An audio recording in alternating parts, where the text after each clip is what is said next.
From Hollywood, it's time now for...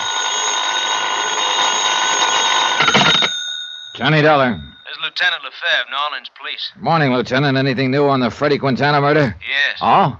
You.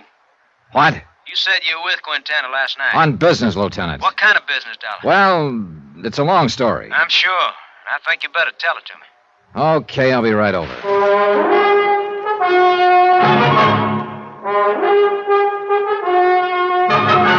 Tonight, and every weekday night, Bob Bailey in the transcribed adventures of the man with the action-packed expense account, America's fabulous freelance insurance investigator. Yours truly, Johnny Dollar.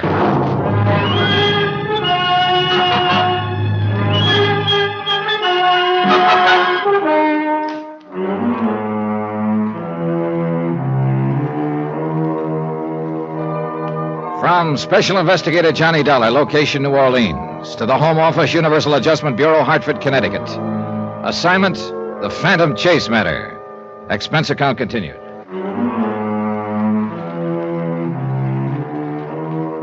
Item 12, $1.20 cab fare from my hotel to police headquarters, where Detective Lieutenant Lefebvre was waiting for me. All right, Dollar. Now, what's it all about? Lieutenant, it's mainly about Tom Chase, alias Tom James. Chase? James? Who's he? Former junior partner in the investment firm of Everson and Chase in New York City. Chase embezzled $120,000 from the firm. Well, it's not very easy to do. I know, but he was real smart about it. George Everson, the senior partner, explained how Chase had done it. You see, he specialized in long-term investments. Oh, people that buy and hold on, huh? Yeah, that's right. Chase juggled the accounts, and over what must have been a period of many months, he siphoned off a total of $120,000. Mm-hmm. How'd Everson find out about it? Oh, one of their clients suddenly decided to sell out. His count wasn't as fat as it should have been, huh? That's right. Everson immediately ordered an audit. The total shortage was discovered, and the DA's office moved in. Did Chase make any kind of statement? No, none at all. He just clammed up. Everson tried to get him to explain, and so did Chase's wife, Lola. But he wouldn't say anything. Everson raised bail for him, and Chase promptly jumped bail and disappeared. Mm-hmm. You know, I've heard stories like this before, Doc. Yeah, sure. Open and shut embezzlement. Anybody find a motive? Well, we're just guessing at that. Could be any one of the standard ones, I guess. Gambling debts, maybe? Oh, I don't know. As far as we can determine, Chase didn't do any gambling. Of course, you never really know. What about a woman? Well, now that's probably closer to it. Although I'm like George Everson. If it was a woman, I don't get it. Why not? You should see Chase's wife, Lola. Oh, like that, huh? Like that. Still, the woods are full of men who've run out on good wives. Oh, yeah. There was something wrong in the happy home, all right, but I guess it was all on Chase's part. Was he? Lola told me he'd been moody and tense for some time before the embezzlement became known. He was away from home a lot at night. Told her he'd been working late. Mm-hmm. That, too, sounds familiar. She asked George Everson about it, and George told her it wasn't so.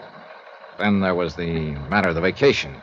Vacation? Yeah, at the last moment, Tom Chase told Lola he couldn't get away, but insisted she go anyway. So she went to Martha's Vineyard alone. Mm-hmm. Well, it certainly has all the earmarks of another woman. I know. I asked George Everson if he knew of any other woman. He said no. I haven't had the heart to ask Lola Chase that yet. But I got a hunch that's what she's afraid it is, too. Well, it's all very interesting, Dollar, but what's it got to do with Freddie Quintana's murder here in New Orleans? Yeah.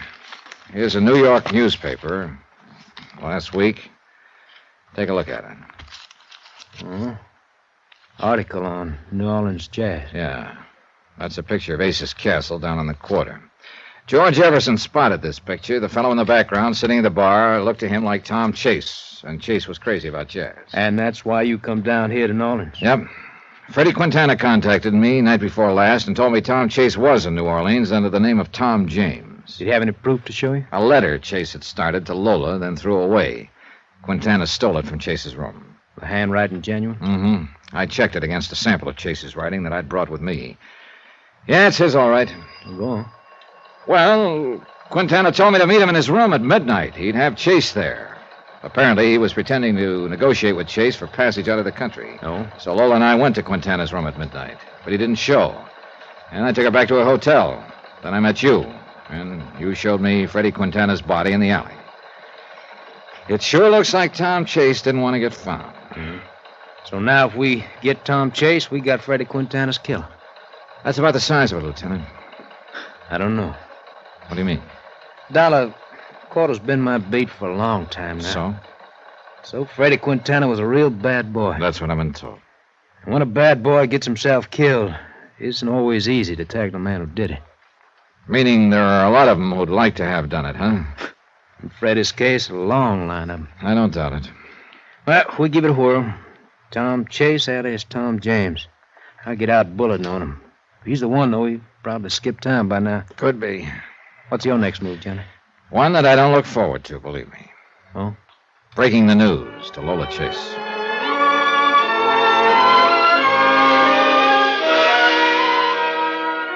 I just won't believe it, Johnny. I know. It was hard enough to think that Tom was an embezzler, but he isn't a killer, Johnny. He couldn't be. A nice guy can get twisted up. Then, when he's on the run, he sometimes acts like an animal. He'll destroy anything or anyone who's between him and his freedom. But what kind of freedom can a man have who's... I guess you were right, Johnny. Yeah, what about? You said I shouldn't have come down here from New York. That there was nothing I could do except get hurt more. Oh, I can understand your feeling. You had to come, but, well... Johnny, I wish you were working for me right now. This investigation, I mean. I'd just call it off. Afraid it isn't that simple.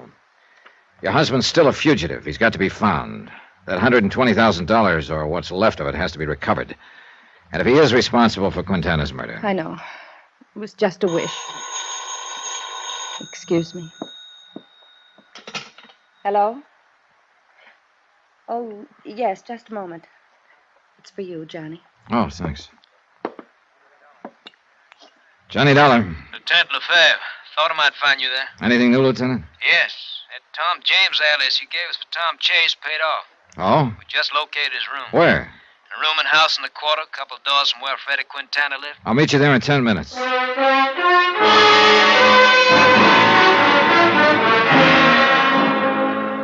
Expense account item 13, $3. Cab fare from Lola's hotel to the rooming house in the quarter. $2 for the fare, $1 extra for speed. The driver earned it. 8 minutes later, I met Lieutenant Lefebvre at the rooming house, a dilapidated two-story building. He took me to a room at the end of the hall on the first floor. There's it, Johnny. No sign of Chase, huh? No. We're keeping a stakeout on the room just in case, but I doubt if he'll be back. His clothes are gone. Looks like he left in a hurry, Lefebvre. Yeah. Take a look over here. Well, some charred pieces of paper. We fish them out of the wastebasket. That's a mistake amateurs usually make, burning stuff in a wastebasket. No draft. That's right. Some of it's not completely burned. See if any of it makes sense to you. Well, this one looks like part of a letter. This one... Yeah. Yeah, this one pegs Chase, all right. Looks like a little piece of an envelope. Mm-hmm. Could be he'd brought part of the money down here in it. You see, you can still read part of the letterhead in the upper corner. Everson and... The full name is Everson and Chase. That's the name of the firm. Chase was the junior partner. Yeah. Well, that makes it pretty clear that Tom James and Tom Chase are one and the same. Did he rent the room under the name of Tom James? That's right. Haven't got any of the details yet. There's no manager here. Vacancies are handled by a rental agent down the street. I see. Here's another charred fragment I can't figure out. Here, take a look. There's writing here. And there's some numbers. Looks like a 12 and a 23. Mm-hmm. Mean anything to you? 12, 23. Oh, an address, maybe? Possibly. But that's not much help. What address? Oh, well, if I get any bright ideas, I'll call you. I'm going to pay a visit to that rental agent.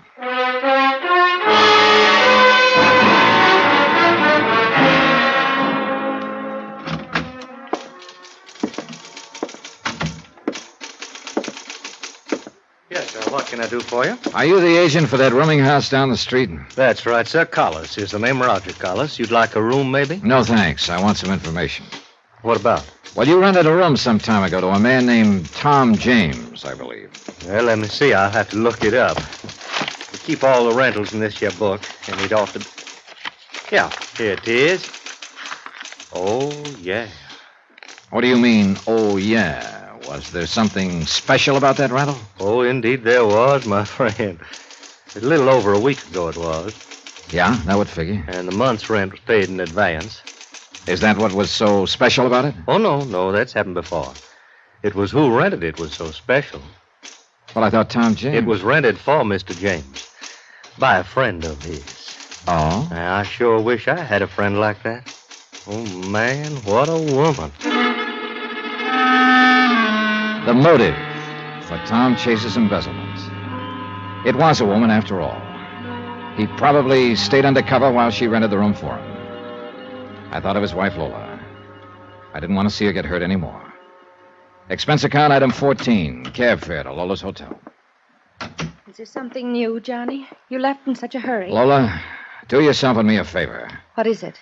Go back to New York now. Why?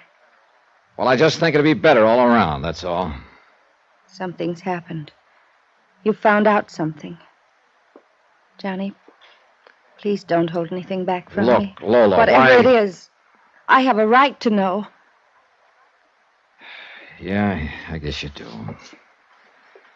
Okay, I'm sorry to tell you this, but it looks like Tom isn't traveling alone. Oh. I guess I always knew that was it. It had to be. I'm sorry. You're right, Johnny.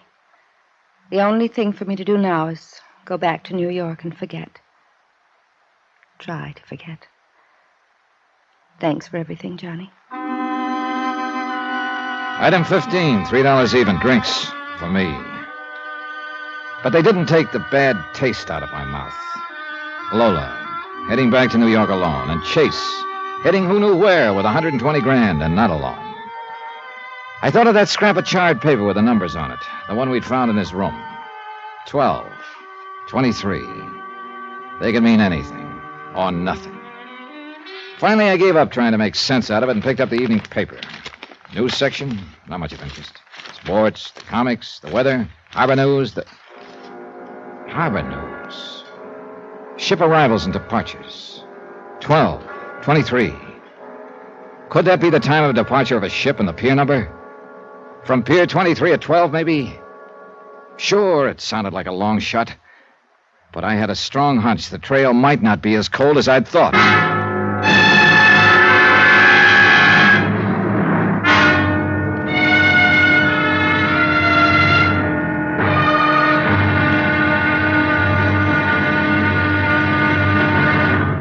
Now, here's our star to tell you about the next intriguing episode of this story. It's about a trail that heats up and a girl who doesn't exactly help to cool things off. Join us, won't you? Yours truly, Johnny Dollar.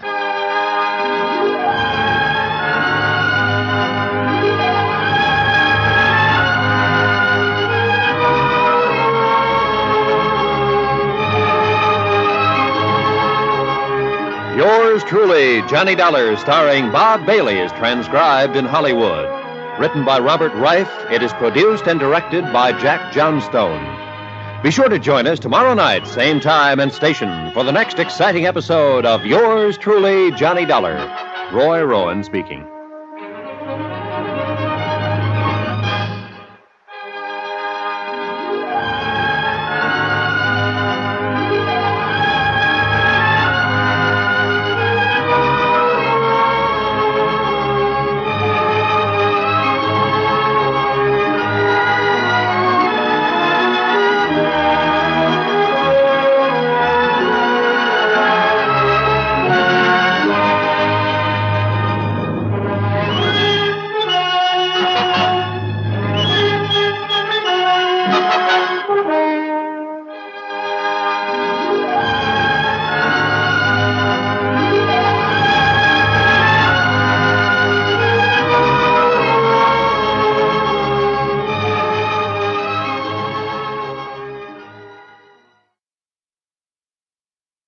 It means just $700 more in the piggy bank, and yours truly can start tooling around the countryside in a brand new, fancy foreign sports car. Oh, I see. So unless you can guarantee me a minimum of $700, why should I travel all the way to Corpus Christi? Possibly miss out on something lucrative around here. Sports car, huh? Oh, the Ultra, George. Slightly over $10,000 worth. Mm-hmm. You it sounds like the little hunk of iron I keep stashed away in my garage. You?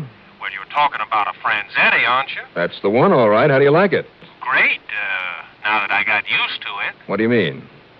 Well, have you ever driven one of these dream boats? No, the tight-fisted dealer won't let me touch it until I lay the cash on the line. Why don't you run on down here and give mine a workout, huh? You mean it?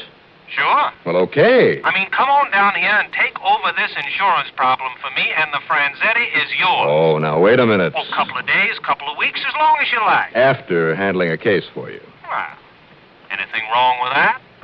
No, I suppose not. And who knows? Maybe in addition to your expense account, I can dig up a little extra for you. Say, $700? Georgie, you're a doll.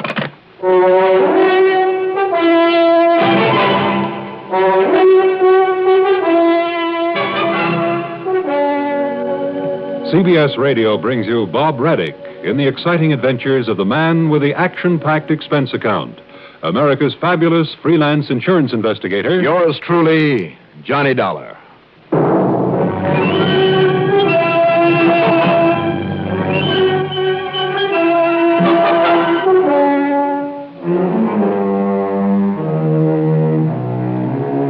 Expense account submitted by Special Investigator Johnny Dollar to Eternity Mutual Insurance Company, office in Corpus Christi, Texas. Following is an account of expenses incurred during my investigation of the Rat Pack matter.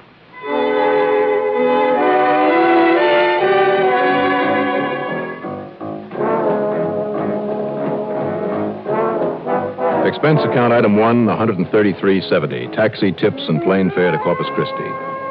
It was early afternoon by the time the big silver bird set me down at Municipal Airport. Hey there, Johnny. Huh? You know, I kind of thought maybe that bait of mine would bring you down here in a hurry. Hi, George. Hi. Well, where is it? The car. Well, what else? My little sports car. That's right. The Franzetti. Come on, stop beating around the bush. Where is it? Safely locked up in my garage. Are you kidding? Why, not a bit. I came over here in the beat-up old crate that I drive to work. Georgie, you're a dog. But as soon as you've cleared up this mess for me, the Franzetti is yours, all yours. All right, whatever you say. Now, what kind of a mess? Let's put these bags into your car. Uh-uh. Run on into your office in town No, or whatever Johnny, hotel no. you picked out for me, and on the way you can tell me what it's all about. Did you say no somewhere along the line there? Yeah. Well, why? Because what you're going to use, pal, is one of the new compacts. I've arranged the rental for you, and it's sitting right over there at the curb. What a guy. Because you are taking this job on all alone over in a town called Summit Hill. Summit Hill? Mm-hmm. Named after a hunk of rock sticking up out of the ground, or maybe 40, 50 miles north and west of Skidmore. Where's Skidmore? Oh, maybe 40, 50 miles north of here. I see. Well, what's going on in Summit Hill? Murder, embezzlement, arson, or what? No. Summit Hill is a nice, small, well-to-do residential spot. A lot of nice old folks who made enough in oil and gas to retire there with their families. So? But the last couple of months, all we've been doing is writing checks to settle claims. The old folks are dying off. Huh? No. But like I said, they all have nice homes and a bunch of nice cars. And that's where the damage is being done. What kind of damage? Malicious mischief. Only mischief is too mild a word. Just call it vandalism. Like what, George? I like taking those nice new models out on the back roads and hot rodding them to death, then wrecking whatever is left of them in a ditch or up against a tree. Well, that sounds to me... I mean, you should see what it does to a pretty sedan or limousine when it's been drag raced over some of those backcountry roads. And then our company has to foot the bill. You know what that sounds like to me, George? Sure, pal, and you are 100% right. It's the work of a worthless bunch of kids, some rat pack. What's the matter with the police up there? Oh, the police department consists of exactly one sweet old man and a couple of half-witted deputies, just as helplessly scared and upset as the rest of the population. Even the police car's been taken out and wrecked a couple of times. But don't the state police get in on a thing like this? I mean, if these kids are using the roads and highways... The minute they appear, even when they've made some careful stakeouts, Johnny, and they're pretty smart at that sort of thing, why, everything stops. The whole town gets just as quiet as a churchyard. In other words, I'd better not let anyone know my reason for going there. Oh, you're right, pal. And you can see why I don't want you taking my pretty little Franzetti along. Yeah, you got a point there. Who knows? Try to cross up those crazy kids? I mean, try to protect your property? Why, they could be killers, Johnny. You think they'd go that far? I know this. Driving a nice car, I wouldn't even want to be in that town, not after dark. But you're perfectly willing to send me up there to tangle with that rat pack. Well, after all, pal, that sort of thing is your job. Oh, sure. Sure. Well, thanks, pal.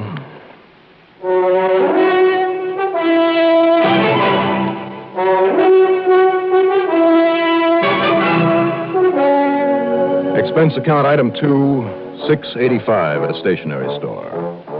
I bought a large, impressive-looking blank book with a fancy binding. For an extra buck, the stationer carefully stenciled on the cover the words, Official Business, Federal Suburban Population Survey. Then I drove north to Skidmore, took the cutoff, and finally ended up in Summit Hill. There, after going from house to house, asking questions, conducting a mythical survey, I got the impression that this community of 600 or 700 people might have been a very nice place to live. For the older people, that is. If it weren't for a gang of clever young troublemakers. Item 3, $3 for some gas. Well, tell you this, though, mister. Want me to fill up? Yeah, fill her up. Tell you this. Those dirty, ornery kids try to mess around my car, take it out and wreck it. Well, I got a gun, mister, and I'd shoot first and ask questions after. That's what I'd do. Pretty bad bunch, huh? Well, you ask me, we better organize some vigilantes around here. Old Chief Foster can't do anything. Never any trouble when the state police come around. So how those kids always seem to know when there's cops around, I can't figure it out. Don't the folks around here keep their cars in garages? Well, most of them, but those fancy houses up on the hill where the money is have open carports. Well, certainly people don't leave the keys in their cars. Don't need to. Kind of those kids use jumper wire. They hot wire them. Well, how do you know they're kids? Anybody actually seen them? Plenty of people, mister. Plenty. Well, then if their descriptions were given to the police... Descriptions?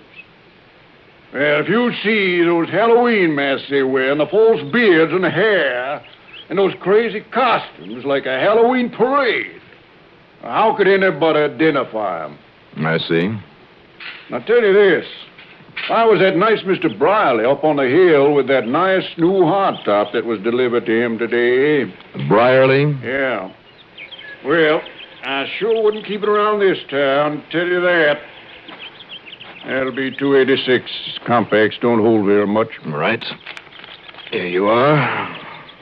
I don't bother with the change. Oh, thanks. Well, now you can get on with that survey you're making. Be out of town before dark. Now, you said Brierly. Yep. Well, I seem to have missed that family in my survey. Top of the hill, 27 Summit Place. Okay, thanks. But I tell you this, I wouldn't bother tonight. I'd come on back in the daytime.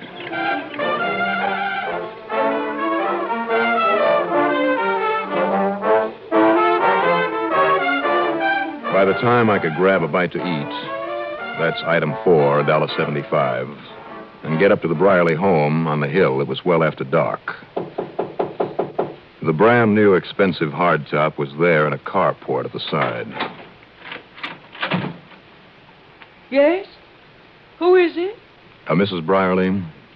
Oh, I see by that book in your hand you're the survey man I heard about. Well, I know it's late, but may I come in? Well, all right. I guess it's safe to let you in. Who is it, Mother? It's the survey man, Henry. Now, my name is Dollar, Johnny Dollar. His name is Mr. Johnny Dollar. Oh, well, you must excuse me holding a shotgun this way. But, Mr. Dollar, I'm always so worried when somebody comes around at night. Well, from what I hear, I can't say that I blame you. Oh, dear Henry, I hope that Frank and his nice girlfriend are all right. And a dance over in Pleasanton? Of course, they're all right, Mother. We're really worried about ourselves, Mr. Dollar. Well, why do you say that, sir? I just don't think we should have bought that nice new car. I mean, with all those horrible children around doing such awful things with people's cars. Well, isn't the chief of police, Chief Foster, any help? Oh, he tries, but whenever he puts on extra men to look after folks like us, nothing ever happens. Oh, yes, it does, Mother.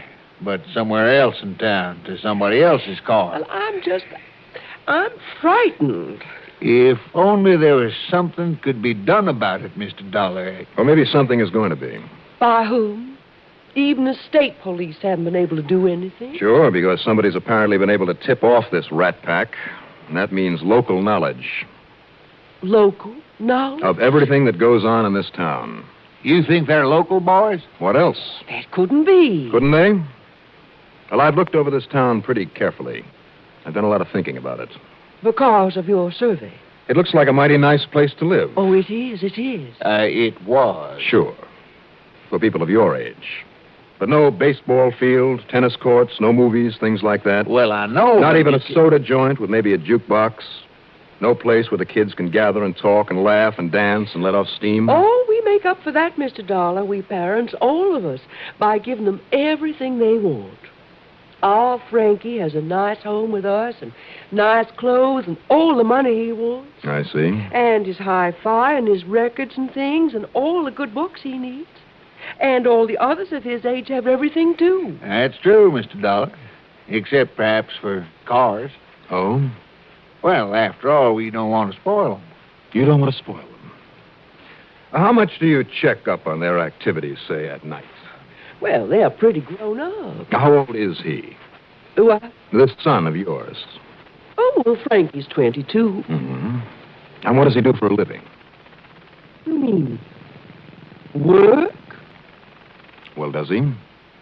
He doesn't have to, Mr. Dollar. Why should he?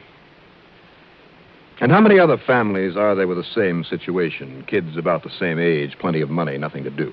Why, practically all of us up here on the hill. Well, then what is the matter with you people? I beg your pardon? Don't you see? Haven't you got brains enough? Wait a minute. Listen. What? Outside the house. All right, now both of you stay right there. I hear it too, Mother. Somebody out at the carport. Oh, no. Is that a pistol you have there? That's right. But what's the matter with this thing? I can't get the chain off. Hey, it's that little pin I put on underneath there. I'll open But it. that gun, Mr. Dollar. Open it for me, will you? Maybe that awful gang out there. Of course it is. Will you open this door, Mr. Brierly, or do I shoot the chain away? No, I'll open it. And I'll lock it again after me. Yeah, but if you go out there, if you try to stop them... All right, now just stay inside. All right, you kids. Come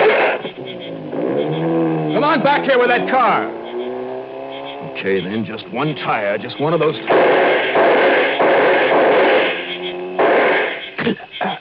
So now your gun is empty, huh? What? No, don't try to turn around, mister. This switchblade is very sharp. You turn around, it might just cut your throat.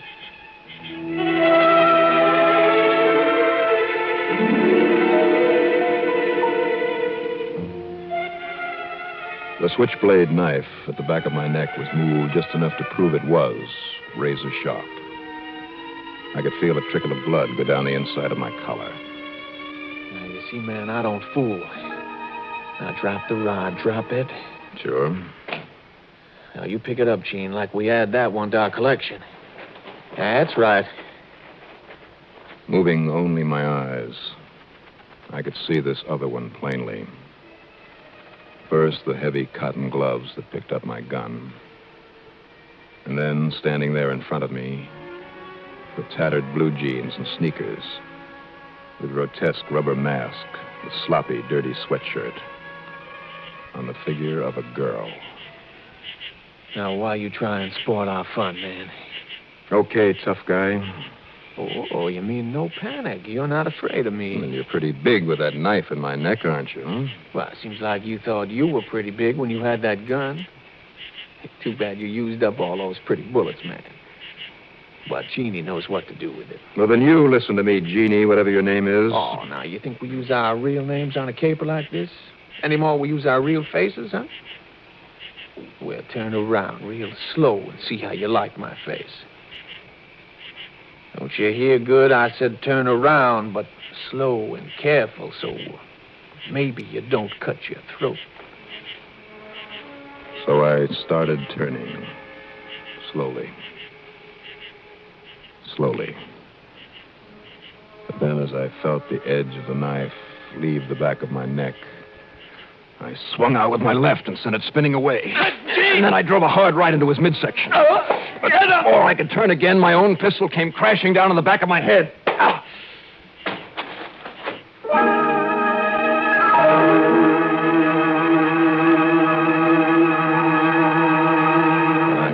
too. I was stretched out on the sofa there in the Brierley's living room, an ice pack on my aching head.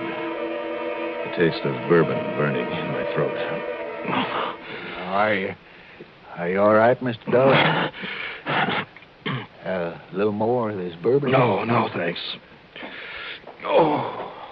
When everything was quiet out there and you didn't come back in. Yes, and when Chief Foster called to say our car had been rammed into a tree in front of his place. Mr. Henry went outside and found you lying there. Yeah, and, well, I went through your pockets, Mr. Dollar. Oh? You're a special investigator, aren't you? Yeah. You're really here on account of the children, aren't you? And I hope and pray that our Frankie isn't one of them. Well, so do I, Mrs. Brierley, but don't bank on it. Mr. Dollar, I've given a good deal of thought to what you said earlier. Well, it's about time you and a few of the other people around here do more than just think and talk about it, Mr. Brierley. Yeah, I know. We shall. And meantime, Mother and I can only pray that... What's that? Back door. All right, now listen. Hey, Mother? Huh? Oh, Frankie. What happened to the car? Where is it? I mean, your snazzy new... Hey, who's this? Frank, it's Mr. Johnny Dollar. Dollar? You mean the big insurance investigator? Hey, this is a privilege. But what happened to you, Mr. Dollar? Where have you been tonight, Frank? Why, the girlfriend and I took a bus over to... Hey, Mother? Pop? What's wrong? Those kids again? You didn't know, Frankie? Now, you don't think I'm one of those crazy kids, Mr. Dollar? Are you? No, sir. Now, believe me, I hope not. I swear that, really, sir. But you know something, Mr. Dollar? Yeah? Well, maybe Pop and Mother won't like hearing this. Well, what is it, Frankie? Yes, son? Well, if you find out who they are, Mr. Dollar, then maybe you can. I've heard a lot about you, Mr. Dollar. Well? Go on, Frank. Well, you can't really blame them. Oh, I know that what they're doing is wrong. It's wrong, all wrong. But what else have they got to do around this place? They've got to get their kick somehow, don't they? I mean, instead of rotting away in a place like this where there's nothing for kids to do. And they're afraid to go away and be on their own because, well, their loving parents keep preaching to them and it'll break their hearts. And how could they get along on their own anyway? They and me and all the rest of us haven't ever been given a chance to even think for ourselves. Just tied down here, all of us, because they won't ever let us do anything else. Now, can you blame the kids for wanting to let off a lot of steam? Frank. Can you blame them for trying to... Oh, I don't know what to say, but don't you see, Mr. Dollar? It's okay, Frank. We understand. Of course we do, darling. But now, please, you've become so overwrought. I'm perfectly all right, Mother. I'll fix you a nice warm cup of cambric tea, darling. No, Mother, please. Just let him work things out for himself, Mrs. Brierley, just once. Yes, but the poor boy's all upset. No, Mary, no. Mr. Dollar's right. Now, Frank. Thanks, Mr. Dollar. That's all right. Now, it's pretty obvious that you know who the members of the Rat Pack are, even if you aren't one of them. I'm not, sir. On my word. But you know them. Now, you want to tell me who they are? Would you think much of me, Mr. Dollar, if I did?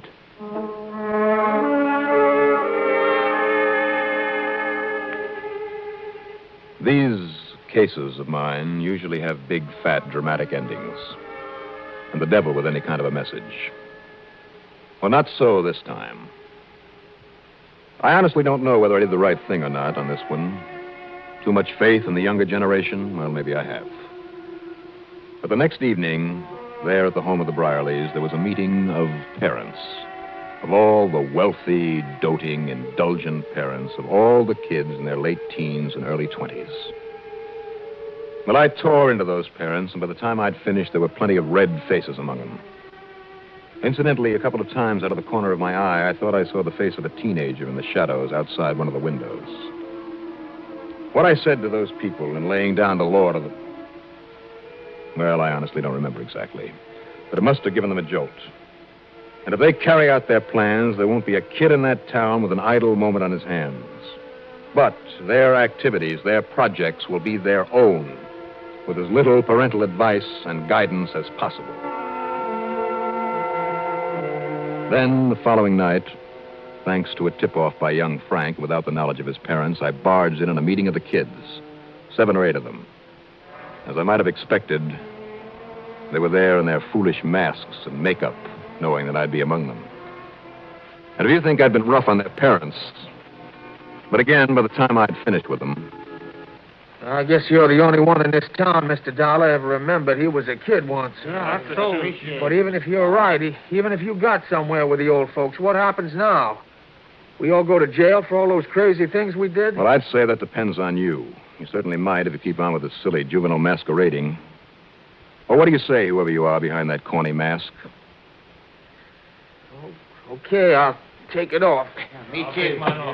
See, Mr. Dollar, maybe you don't know it, but some of us heard what you said to our folks last night. Did you? Yes, sir, we did. And we heard what they're going to do, not for us, but with us. I mean, if they really do. Sure they will. I'm betting on them. But what'll you kids do? Well, sir, if it means anything, I'll somehow earn the money. And I don't mean for my folks. Pay for all the damage I've done. You've got my word on it, Mr. Dollar. Yes, sir, Count on me. Dollar. Now, as long as you know who we are, and as long as you got to report us to the police and all that. Well, my name... Why?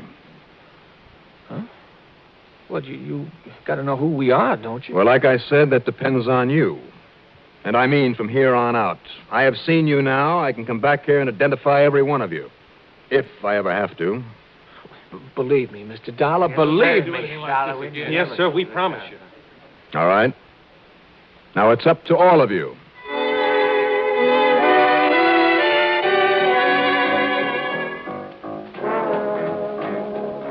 Well, I sure hope I did the right thing by simply leaving it the way it stood. And yet, what else could I have done? Have them all locked up for something that was only partly their doing? Try to make them into criminals? I don't think so. Incidentally, because of a call to get right back to Hartford, I never did drive George Franklin's Franzetti.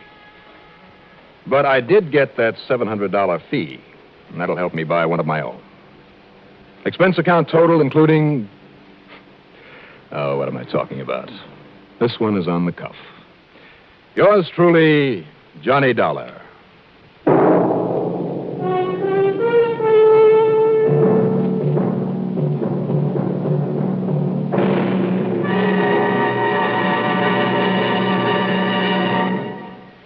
And now, here is our star to tell you about next week's story. Well, next week, a doll, a purple doll, and all that goes with it. Join us, won't you? Yours truly, Johnny Dollar.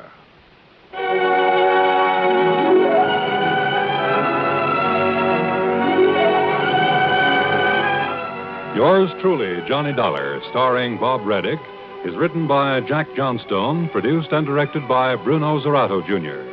Heard in our cast were William Redfield as George, Gertrude Warner as Mrs. Brierly, Phil Meter as Frank, Jack Grimes as the Kid, Roger DeKoven as the gas station attendant, and Bob Dryden as Mr. Brierly. Be sure to join us next week, same time, same station, for another exciting story of Yours truly, Johnny Dollar. This is Dan McDonald speaking. From Hollywood, it's time now for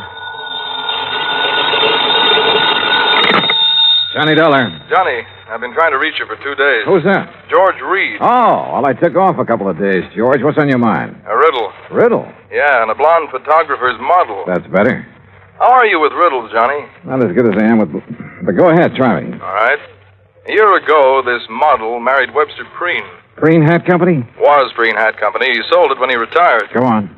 Well, last week, Preen reported his wife had disappeared.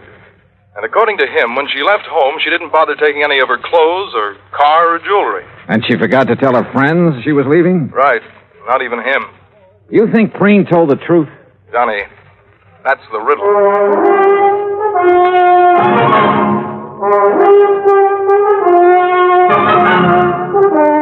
Bob Bailey in the exciting adventures of the man with the action-packed expense account, America's fabulous freelance insurance investigator. Yours truly, Johnny Dollar.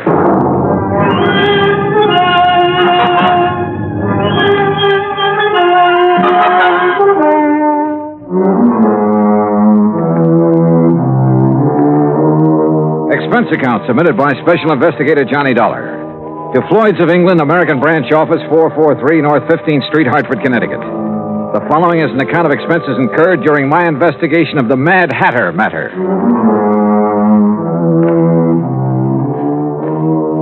Expense account item 1, 85 cents, cab fare from my apartment to George Reed's office. He was seated behind his desk, his lily white nose buried in a copy of Playmate magazine. He didn't look up until I was halfway across the room. Oh, Johnny, come in. Hiya, George. What you reading? I was just taking a look at Bridget Randall. Or Mrs. Preen, I suppose I should call her. Yeah, let's see. Yeah. Very nice. She look familiar to you? Oh, George, you're flattering me. No, really. She should. Oh, why? Well, up until she married Preen, she was a very popular model. Figures. Is that a pun? No. Anyhow, her picture was in everything from the Police Gazette to the Ladies' Home Journal. And after she married him? She retired. Hey, this is a new magazine, George, this month's issue. Well, the picture must have been taken before she was married. Well, what do you know about Preen? Not too much. He's over twice her age and from all reports has a lot of money. I'd bet on it. Their marriage caused quite a stir. You know, real winter and spring stuff. The newspapers played it up big. Where were they married? New York. She'd done some ad work for Preen's hat company. He liked her look. And she liked his bankroll. Cynical, aren't you? Yeah? Anyway, since then, they've been living at his place near Los Angeles. Here's the address. All right, thanks. I called Mr. Preen long distance day before yesterday. He knows you're coming out. What about the police, George? You know who's handling their end of it? According to Preen, it's a man named Steiner, detective lieutenant. I got the feeling Preen doesn't much care for Steiner. George, how much life insurance does he carry on his wife? None. None? Nope. Or if he does, it's not with us. Then would you mind explaining why you sent for me? Not at all. We're not interested in her life. Obviously. That's a pretty callous attitude. Let me finish. We're not interested in her life, but we are in her face. In her what? The fine print reads from a point 2 inches below her chin to the hairline. Come on, break it down, George. Of course. Last year, a couple of months before she married Preen, she took out a special coverage policy in case something happened to her face that would finish her modeling career. You know, like a permanent scar, bad burn, anything like that. Uh-huh. She received quite a bit of publicity at the time, and it didn't exactly hurt us either. When does this policy lapse? Well, that's why we're so concerned, Johnny. When she married Preen, she announced that she had given up modeling for good. So we quite naturally thought she wouldn't renew the policy. But she did. Yes. And just 10 days before she disappeared. How much did you people bet that she wouldn't ruin her face? The amount she earned year before last. $25,000. Expense account item 2, 85 cents cab fare back to my apartment. On the way, I had the cabbie stop at a newsstand where I spent $50 of my hard-earned cash for a copy of Playmate magazine. Yeah, there was no doubt about it. Mrs. Webster Preen was the kind of woman any red-blooded American boy over 30 would be eager to locate. Item 3, $190 plane fare, Hartford to Los Angeles, then a cab to the Statler Hotel. I checked in, made arrangements to rent a car, then put in a call to police headquarters. Lieutenant Steiner was out, so I left word for him to call me, had lunch, and then drove out to the San Fernando Valley. The Preen home was one of those Spanish stucco and adobe jobs, 2 stories, probably 30, 40 years old.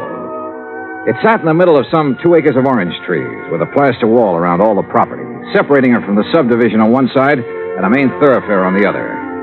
I walked up to the front door and rang the bell. In a moment, it was opened by a beautiful blonde. If she hadn't been wearing a nurse's uniform, I might have mistaken her for Bridget Preen. Yes? Afternoon. Is Mr. Preen in? Do you have an appointment, Mr. Dollar. Johnny Dollar. No, I don't have an appointment, but I'm sure he'll see me. Really? Yes, really. I'm investigating his wife's disappearance. You're from the police? No, insurance investigator. I see. I'm sorry, Mr. Dollar, but Mr. Preen can't possibly see you. You're sure of that, Miss... Richard, and I am sure. Mr. Preen has suffered a severe shock. His doctor left strict orders that he's not to be disturbed unnecessarily. And you feel qualified to say what is necessary and what isn't? I've been with him for nearly 5 years. Well, answer me this, Miss Richards. Do you think Mr. Preen's health would improve if somebody happened to find his wife? What? I mean, they haven't found her, have they? You haven't answered my question. You want my honest opinion, Mr. Dollar? Helen, who is it? Who's out there with you? Excuse me. No one important. It's Johnny Dollar, Mr. Breen. Now, just a minute. Mr. Dollar, will you come in? Come in. Have him come to the orchid room, Helen. Yes, sir. Well, I hope you enjoy steam baths, Mr. Dollar. Steam bath? What do you mean? Follow me. You'll find out. A pretty girl, in spite of her abrupt manner. And there was a lot going on behind those clear blue eyes. She led me into the house, through a couple of large rooms, then up a winding staircase and down the hall to a door at the end of it. Miss Green's waiting for you in there, Johnny. Thanks. Ouch! Hey, that doorknob's hot as... Oh, very funny. I warned you. Here, like this. Come here, Mr. Dollar. Hurry. I'll see you later, Johnny. Close the door. Close it. I don't want it to cool off in here.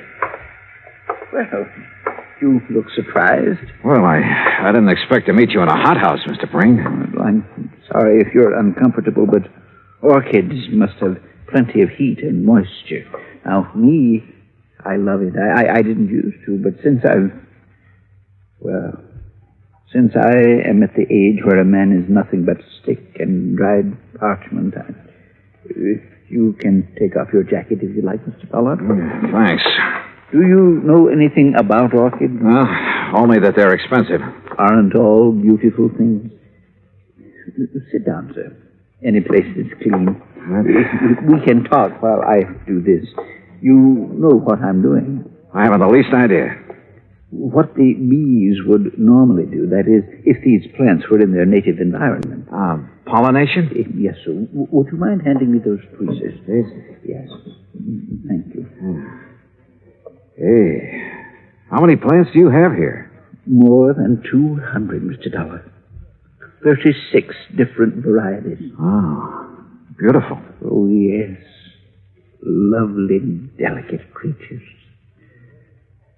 Mr. Dollar, do you think you'd be able to find her? Well, I'm going to try. I'd appreciate it. I have so very few things left these days. Did you notice the orange trees when you drove in? Well, yes. When I bought this house, the land on both sides was nothing but orange groves.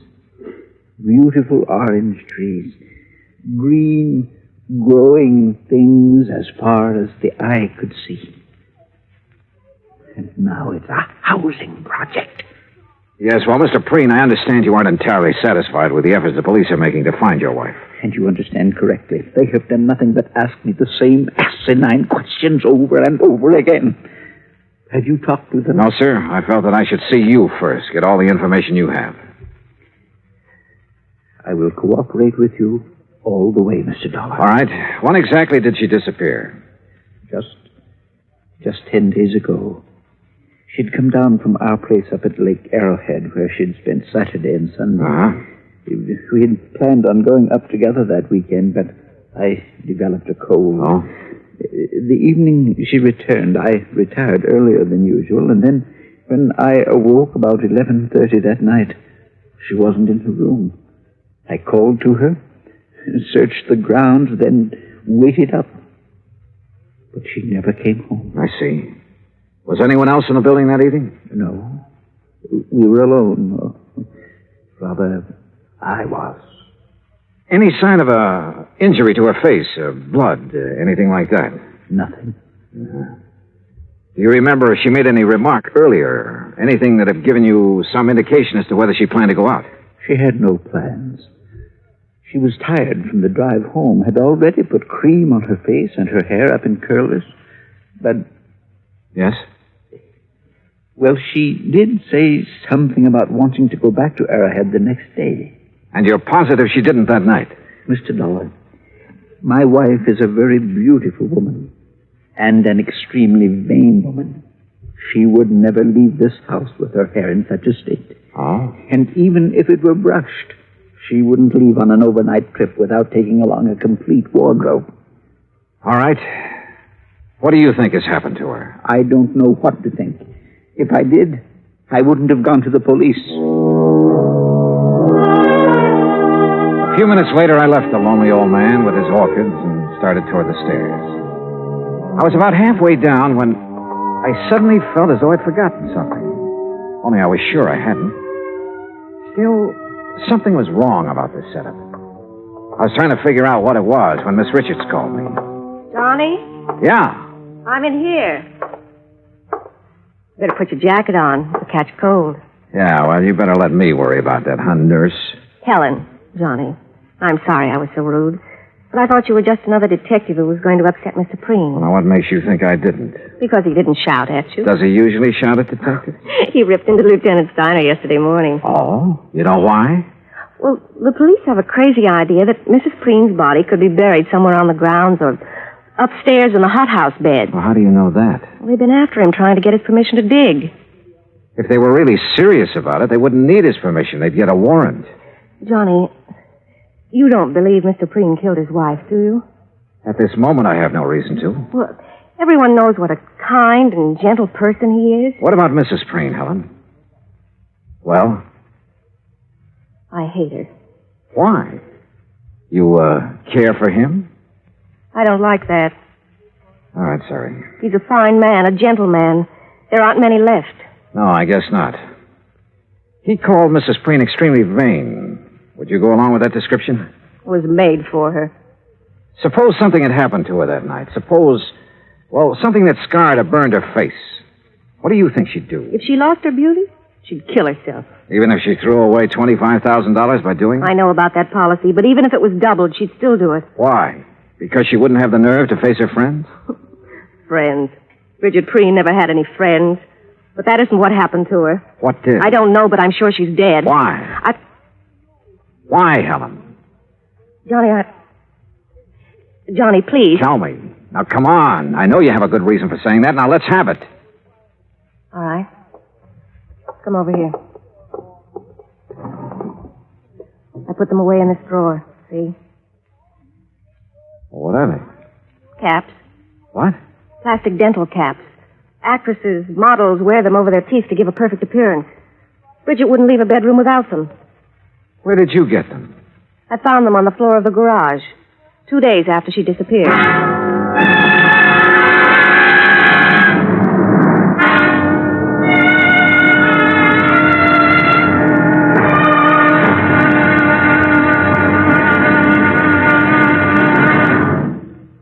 Act two of yours truly, Johnny Dollar, in just a moment. Democracy. What does it mean to the farmer? How can democracy benefit the farmer better than any other form of government? These are easy questions to answer because the facts are there. Only in a democracy can the farmer get the most aid from his government, own his own land, produce, and equipment, and still earn a standard of living that is comparable to workers in the manufacturing industries. That's because the people in a democracy tell their elected representatives they want it that way. Government subsidy, free enterprise, open markets, and the will to work and better himself enables the farmer in a democracy, such as the United States of America, to produce one of the world's finest diets. Scientific agricultural advancement and democratic government are the reasons why this can happen. This is a part of democracy. But whether it functions in agriculture or some other form of endeavor, democracy gives mankind its finest legacy of freedom. Now, Act two of yours truly, Johnny Dollar, and the Mad Hatter Matter.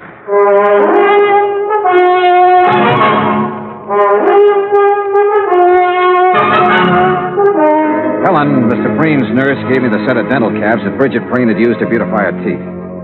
And after telling her not to mention them to anyone, I drove back to my hotel in Los Angeles. Along the way, I racked my brain about whatever it was, something that had bothered me at Preen's home. Then as I passed the newsstand in the hotel lobby, it hit me hard.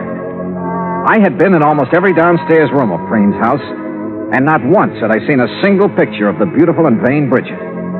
In my room, I was about to call Preen and ask him why when somebody began pounding on my door.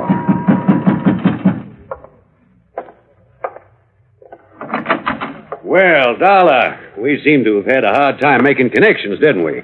I'm Steiner. Oh, how are you, Lieutenant? Fine, just fine. And I think I've got our little case all sewed up. That's so? Yep. You mind if I rest? No, go right ahead. Thank you. See, we've been checking back on Miss Preen's activities for the past few weeks. Uh-huh. Been making quite a few weekend trips, ain't she? I wouldn't know.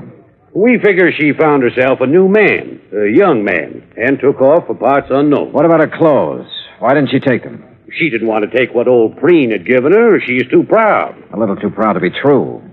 She had enough things paid for out of her own money to last a good many years. Oh, now, Dollar, you guys let your imagination run away with you. Now, you look at this realistic. Here's a girl in her 20s married to a man who's content to sit home and wait for the golden chariot.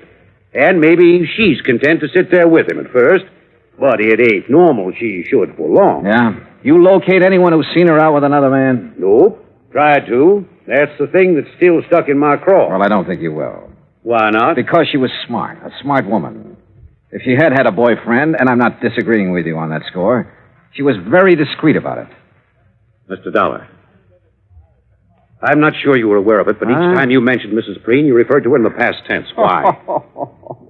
Oh, no.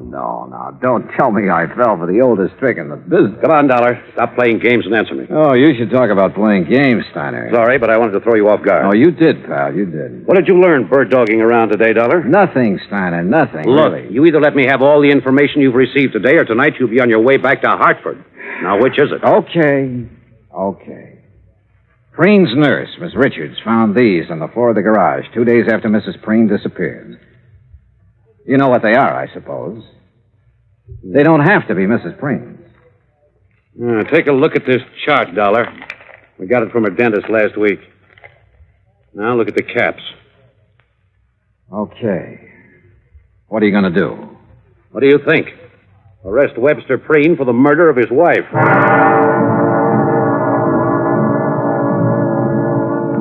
I told Steiner he could never get an indictment. The teeth caps definitely belonged to Bridget, but they were found in her own garage. She could have dropped them any time during that evening she came home from Arrowhead. And I reminded him of Preen's position in the community, his money, how well he was liked, everything. Hoping I could still stall him long enough for me to try something that had been in the back of my mind since I left Hartford. I opened a copy of Playmate magazine to Bridget's picture. Then I placed a long-distance phone call to New York City. We're ready with your call to Mr. Howard, Mr. Dollar. Okay, thank you, operator. Go ahead, please. Hello? Hello, Mr. Howard. This is Johnny Dollar, insurance investigator. Yes, Dollar? A client of ours has her picture in the current issue of your Playmate magazine. Oh, yes. Lovely girls, Mr. Howard, her name is Bridget Preen. Bridget Preen? Or Randall. Bridget Randall. Oh, yes, I know her very well. Well, where is she? We aren't sure yet. Mr. Howard, I've got to know when that picture was made and the address of the photographer who shot it. Have you got that? Yes, you just hold on. Now, I remember now I was surprised to see Bridget after all that talk about retiring. Yeah. Yes, here it is. The photographer's a new one as far as we're concerned. What's his name? Tracy. Russell Tracy. Address? Box 17. Got it? Box 17. Lake Arrowhead, California. What? Lake Arrowhead. You ought to know where that is. Yeah, I do. It took me a little less than 2 hours to drive up to Lake Arrowhead. When I reached the village, I stopped in at the post office. Yes, sir. What can I do for you? Well, I'm looking for an old friend of mine. He's got a place up here somewhere. What's his name? Tracy. Russell Tracy. Oh, yeah, sure. A nice little cabin on the lake, about a half a mile down toward the left. You just follow the road. Okay, thanks. The cabin just before you get to Russell's has a big mailbox out in front with the name Preen on it. Got it? Preen? Yeah, I sure have.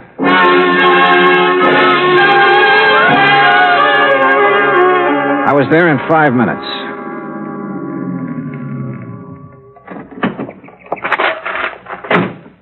It was small, 2 rooms at the most. A dog came from the direction of Preen's cabin to bark at me, then went back into the woods again.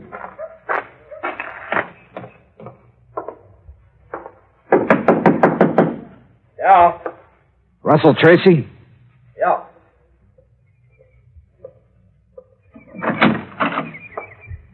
Who are you? Name's Dollar, insurance investigator. May I come in? Yeah, come on in. Thanks. Oh, Mr. Dollar, what's this all about? Bridget Preen. Oh, wait a minute. You wait, I'm friend. not... That's a very good picture of her in Playmate. You tell her you sold it? Yes, I did. When? The day you decided to submit it? Or after it was sold and too late to start publication? Or not until some other photographers started calling her home to see if she'd come out of retirement? Now, look, Mr. Dollar, I haven't done anything wrong. I didn't say you had. I mean it, Dollar. All I did was take some pictures of her. I didn't have any reason to kill her. Who said she was dead?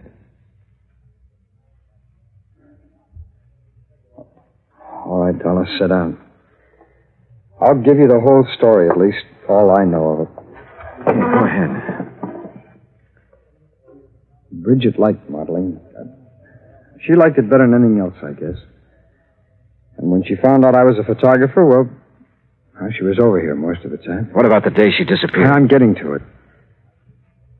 I'd needed some money a few weeks before that. I needed it bad. I had a run-in with the law in Texas a couple of years back. I haven't been able to hold on to a good job since. Go on. Well, I had this one shot of her, and I knew it was right, so I sent it in without her knowing about it. When did she find out? Well, like you said, photographers called her house. Her husband answered one of them. You ever meet her husband? Yeah, a couple of times when he was up here. He knew you were a photographer? He's been trying hard to get back at me for taking that shot of his wife. How do you mean? There's a dry well out in the back, about 20 yards from the fence line. After he killed Bridget. He killed? Yeah. Yeah, because the next morning I was out with my dog and we found her face down in the well. I guess he figured the sheriff would find her before I did, and figure I did it. How do I know you didn't? If I had, I wouldn't have dropped her in my own well, would I? Besides, why? All right, she's still there. No, I took her out that same morning, and it's a good thing I did, too. The sheriff and some detectives from L.A. were up here nosing around the next day. Why would Preen want to kill her, Tracy? All right, now, don't ask why, but Bridget was in love with me. The night she went back to L.A., she was going to tell him. I guess that, on top of the picture, was just too much for him to take. Dolly, you believe me, don't you? Why didn't you report this to the sheriff? I've got a record, Dollar, and Preen's got more money than he knows what to do with. Besides, there's no proof of what I've just said. It'd be his word against mine, and you know who'd come out on top. Where's her body now? I'll take it if you want. Yeah, bring your camera. My camera? And plenty of film. Don't ask me why I trusted him. I couldn't answer. Except, like he said, he didn't have any reason for killing Bridget. He led me deep into the woods, into a clearing. And there, well, he'd done his best to make her comfortable. We removed the rocks, and Bridget she was very dead. Expense account item 4, $5.20. Assorted phone calls, Arrowhead Springs to Los Angeles. I've been hoping you'd call. Is Mr. Preen there? Yes, right now he's up with his orchid. Have you seen Steiner? Oh, yes, he was here this afternoon. He took Mr. Preen away with him. But in about an hour, Mr. Preen came Now, look, home. Helen, you stay there, but keep out of his way. Do you understand? Oh, Johnny, really, you're talking like he's a criminal. Helen, do just as I say. I'll be there as soon as I can.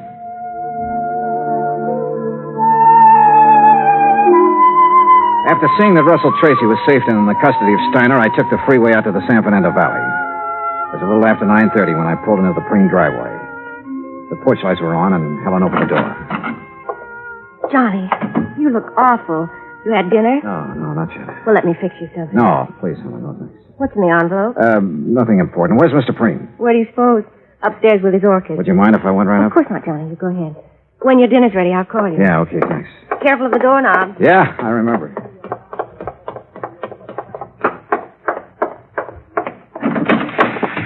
Well, Mr. Dollar, I didn't expect to see you back so soon. Hello, Mr. Preen.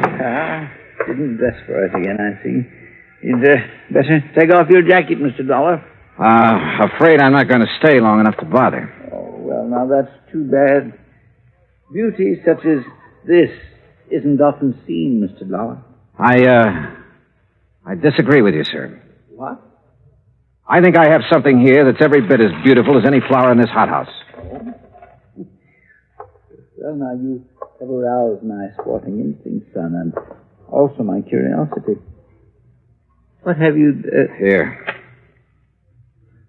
Oh, no. Oh, no. She was Please, beautiful, no. wasn't she, Mr. Preen?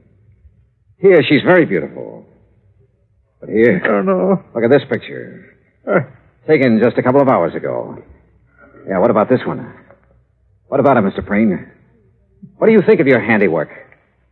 Proud of what you've done, Mr. Preen? No. No, please. No more, please. Why did you do it? I had to. I had to. She was going to leave me. Like everybody else had done. Everything does. She was going, and I couldn't let her. I just couldn't let her go. The hunch had been right. After he'd killed Bridget, Preen had not been able to face the many photographs of her about the house, or any pictures of Bridget, as we learned. One photograph had caused her death. The others we took later put Bridget's husband away for the few remaining years of his life. Expense account total, including car rental, hotel incidentals, and transportation back to Hartford, $870.40. Yours truly, Johnny Dollar.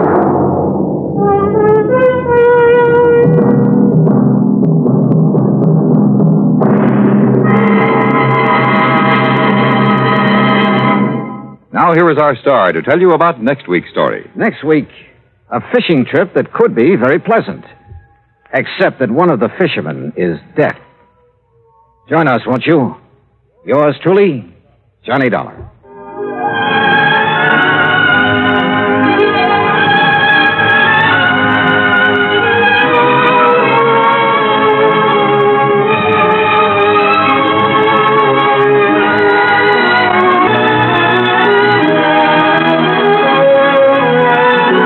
Johnny Dollar has come to you through the worldwide facilities of the United States Armed Forces Radio and Television Service.